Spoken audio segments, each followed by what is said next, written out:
Paham, paham, paham, paham,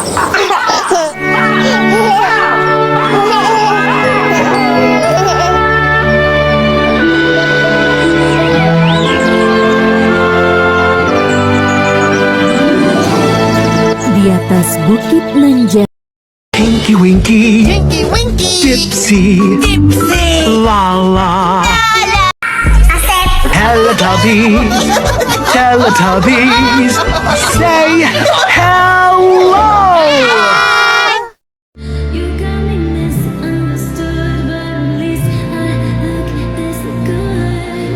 Know that you can't be friends, but I got to just say yes. You didn't know what to like, colors and pens, but I took it back.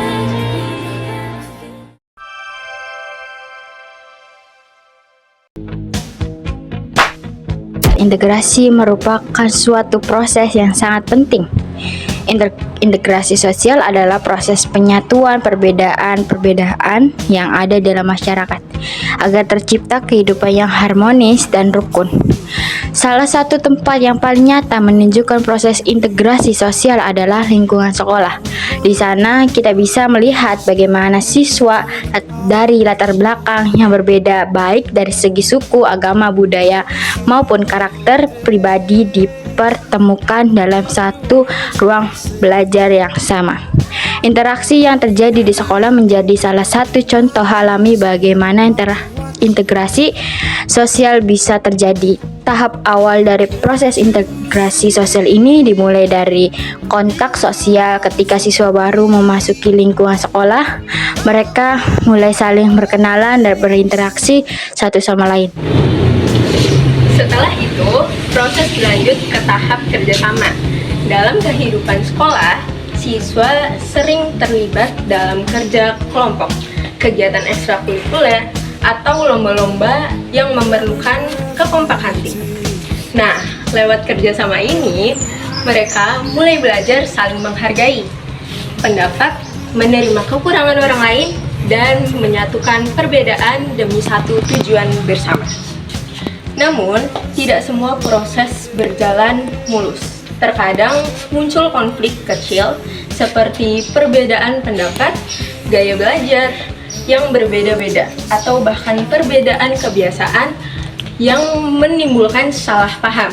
Disinilah masuk tahap akomodasi, yaitu upaya menyesuaikan diri dan meredam konflik agar tidak menimbulkan perpecahan. Dalam situasi ini, siswa belajar untuk saling memahami dan menjaga hubungan baik dengan teman-temannya, walaupun tidak selalu memiliki pandangan yang sama. Tapi juga dalam kehidupan sehari-hari di lingkungan sekolah. Mereka mulai terbiasa dengan keberagaman, bahkan sering kali muncul budaya atau kebiasaan baru hasil dari percampuran antar individu yang berbeda latar belakang. Misalnya cara mereka menyapa satu sama lain, makanan yang mereka bawa, hingga lagu-lagu yang mereka sukai pun bisa menjadi wadah integrasi yang indah. Contoh integrasi sosial juga bisa kita lihat dalam program pertukaran belajar. Dalam kegiatan ini, siswa dari daerah atau negara lain datang dan tinggal di lingkungan yang sangat berbeda dari tempat asalnya. Mereka belajar menyesuaikan diri dengan budaya baru. Sementara siswa tuan rumah juga belajar menerima dan mendampingi teman barunya lewat pertukaran belajar. Tidak hanya terjadi dalam konteks lokal, tapi juga lintas budaya dan bahkan lintas negara. Pada akhirnya, baik di sekolah biasa maupun melalui program pertukaran pelajar, integrasi sosial membentuk satu nilai penting dalam kehidupan, kebersamaan dalam perbedaan. Siswa belajar bahwa keberagaman bukanlah penghalang, melainkan kekayaan yang perlu dirawat bersama. Dari sinilah muncul rasa solidaritas, saling menghargai, dan rasa memiliki yang kuat terhadap komunitas di sekeliling mereka. Proses ini bukan hanya membentuk siswa menjadi individu yang cerdas secara akademik, tetapi juga menjadi pribadi yang bijak secara sosial.